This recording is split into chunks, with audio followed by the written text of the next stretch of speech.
ನಮಸ್ಕಾರ.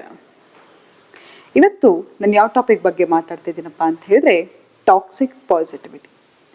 ಏನಿದು toxic positivity ಅಂತ ಕೇಳ್ತಾ ಇದ್ದೀರಾ? ಹೌದು, ಎಷ್ಟೋ ಸತಿ ನಾವು ಈ ಮೋಟಿವೇಶನ್ ವಿಡಿಯೋ ನೋಡ್ತೀವಿ ಅಥವಾ ಮತ್ತೊಂದು ನೋಡ್ತೀವಿ, ಹೀಗೆ ಇರಬೇಕು ಜೀವನ ಅಂತ ಒಂದು ಪಾಡ್ಕಾಸ್ಟನ್ನು ಕೇಳ್ತೀವಿ. ಆದರೆ ಕೆಲವು ಸತಿ ಇದನ್ನೆಲ್ಲ ನೋಡ್ತಾ ನೋಡ್ತಾ ನಮ್ಮ ಮೇಲೆ ನಾವು ತುಂಬಾ ಹಾರ್ಶ್ ಆಗಿಬಿಡ್ತೀವಿ. ನಾವೇನು ಅನ್ಕೋತೀವಿ, ಸದಾ ನಾವು ಪರ್ಫೆಕ್ಟ್ ಆಗಿರಬೇಕು, ಅವ್ರ ಥರ ನಾನು ದೊಡ್ಡ ಕಾರ್ ತಗೋಬೇಕು, ದೊಡ್ಡ ಮನೆ ತಗೋಬೇಕು, ಹೀಗೆ ನಾನು ಸಣ್ಣ ಆಗಬೇಕು, ಸೊಸೈಟಿಲಿ ನಾನು ಹೀಗಿದ್ರೇ ನನಗೆ ಮರ್ಯಾದೆ, ನನ್ನ ಚರ್ಮ ಬೆಳ್ಳಕ್ಕಿರಬೇಕು, ನನ್ನ ಕೂದಲು ಕಪ್ಪಗಿರಬೇಕು, ಉದ್ದ ಇರಬೇಕು, ನನ್ನ ಸಣ್ಣ ಇರಬೇಕು, ಹೀಗೆ ಹಲವಾರು ಭಾರಗಳನ್ನು ನಮಗೆ ನಾವು ಹೊರಿಸ್ಕೊತಾ ಇರ್ತೀವಿ.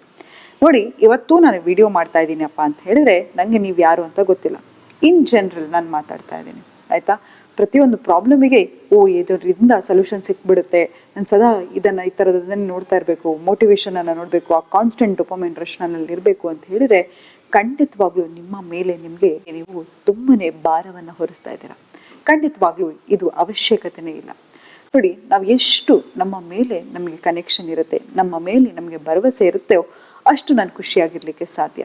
ಆದರೆ ಸದಾ ಖುಷಿಯಾಗಿರ್ಬೇಕು ಅನ್ನೋದಕ್ಕೆ ಖಂಡಿತವಾಗ್ಲೂ ಸಾಧ್ಯ ಇಲ್ಲ. ನಿಮ್ಮನ್ನು ನೀವು ಹೇಗೆ ಖುಷಿ ಪಡಿಸ್ಕೋಬೇಕು, ನನಗೆ ಹೋದರೆ ಒಂದು ಟ್ರಾವೆಲ್ ಮಾಡಿದ್ರೆ ಅಥವಾ ಒಂದು ಒಳ್ಳೆ ಬಟ್ಟೆ ಹಾಕಿದ್ರೆ, ಜಿಮ್ಮಿಗೆ ಹೋದರೆ, ಒಳ್ಳೆ ಆಹಾರ ತಿಂದರೆ ನನಗೆ ಖುಷಿ ಅನಿಸುತ್ತೆ. ಯಾಕಂತ ಹೇಳಿದ್ರೆ ಎಷ್ಟೋ ಸತಿ ನಾನು ನಿಮ್ಮನ್ನ ಕೇಳ್ತೀನಿ, ನಿಮ್ಮ ಬಗ್ಗೆ ನಿಮ್ಗೆ ಇಷ್ಟ ಆಗ್ತಕ್ಕಂಥ ಕ್ವಾಲಿಟಿ ಏನಪ್ಪ ಅಂತ ಹೇಳಿದ್ರೆ ಹೇಳಿ ಅಂತ ಹೇಳಿದ್ರೆ ಎಷ್ಟೋ ಜನಕ್ಕೆ ಹೇಳೋಕ್ಕೆ ಗೊತ್ತಾಗಲ್ಲ. ಯಾಕಂತ ಹೇಳಿದ್ರೆ ಆ ಕನೆಕ್ಷನೇ ಇರಲ್ಲ. ಅದೇ ನಿಮ್ಗೆ ಇಷ್ಟ ಆಗೋರ ಬಗ್ಗೆ ಕೇಳಿ, ನಿಮ್ಮ ಕ್ರಶ್ ಬಗ್ಗೆ ಕೇಳಿ, ಅಥವಾ ನಿಮ್ಗೆ ಯಾರ ಮೇಲೆ ಪ್ರೀತಿ ಇರುತ್ತೋ ಅವ್ರ ಬಗ್ಗೆ ಕೇಳಿದ್ರೆ ಪಟ್ ಅಂತ ಹೇಳ್ಬಿಡ್ತೀರಾ. ಈಗಲೂ ನಾನು ನಿಮಗೆ ಒಂದು ಪ್ರಶ್ನೆ ಕೇಳ್ತೀನಿ, ನಿಮಗೆ ನಿಮ್ಮ ಜೀವನದಲ್ಲಿ ಒಂದು 3 ವ್ಯಕ್ತಿಗಳ ಹೆಸರು ಹೇಳಿ, ಯಾಕಂದ್ರೆ ನಿಮ್ಗೆ ತುಂಬಾ ಇಷ್ಟ. ಆ ಲಿಸ್ಟಲ್ಲಿ ನೀವಿದ್ರ? ಇಲ್ಲ.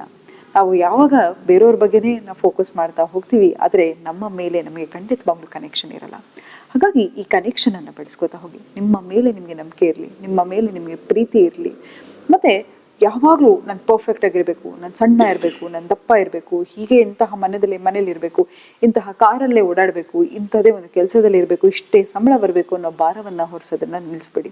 ಯಾಕಂತ ಹೇಳಿದ್ರೆ ಇಂತಹದ್ರಿಂದ ನಿಮ್ಮ ಕಾನ್ಫಿಡೆನ್ಸ್ ಇನ್ನೂ ಕುಗ್ತಾ ಹೋಗುತ್ತೆ ಹೊರತು ಕಾನ್ಫಿಡೆನ್ಸ್ ಹೆಚ್ಚಾಗ್ತಾ ಹೋಗಲ್ಲ. ಅದ್ರ ಬದಲಾಗಿ ನಿಮ್ಮ ಎಮೋಷನ್ಸ್ ಅನ್ನ ಪ್ರೊಸೆಸ್ ಮಾಡೋದು ಕಲ್ತ್ಕೊಳ್ಳಿ. ಎಕ್ಸಾಂಪಲ್, ಕಾರಣ ಇಲ್ಲದೆ ನಿಮಗೆ ಬೇಜಾರಾಗ್ತಾ ಇತ್ತು ಅಂತ ಇಟ್ಕೊಳ್ಳಿ.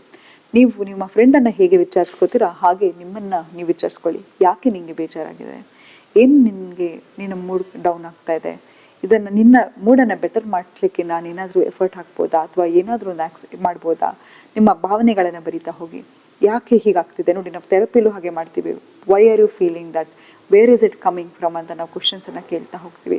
ಆಗ ನಮಗೆ ಉತ್ತರ ಸಿಗ್ತಾ ಹೋಗುತ್ತೆ. ಹಾಗಾಗಿ ಅಂತಹ ಒಂದು ಕೆಲಸವನ್ನು ಮಾಡ್ತಾ ಹೋಗಿ.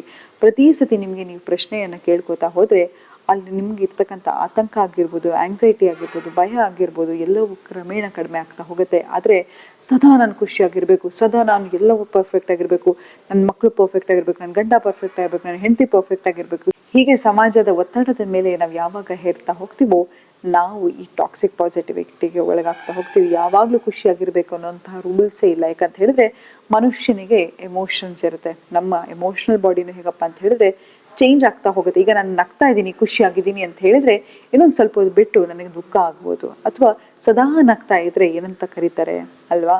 ಹಾಗಾಗಿ ಮನುಷ್ಯ ಅಂತ ಹೇಳಿದ್ರೆ ಭಾವನೆಗಳು ಚೇಂಜ್ ಆಗ್ತಾ ಇರುತ್ತೆ, ಎಮೋಷನ್ಸ್ ಚೇಂಜ್ ಆಗ್ತಾ ಇರುತ್ತೆ. ಅದನ್ನ ಅಕ್ಸೆಪ್ಟ್ ಮಾಡ್ಕೋತಾ ಹೋಗಿ. ನಿಮ್ಮ ಮೇಲೆ ನೀವು ಭಾರವನ್ನು ಹೊರಿಸ್ಲಿಕ್ಕೆ ಹೋಗ್ಬೇಡಿ ಅಂತ ಹೇಳ್ತಾ ಇವತ್ತಿನ ಸಂಚಿಕೆಯನ್ನು ನಾನು ಮುಕ್ತಾಯಗೊಳಿಸ್ತಿದ್ದೀನಿ. ಧನ್ಯವಾದ.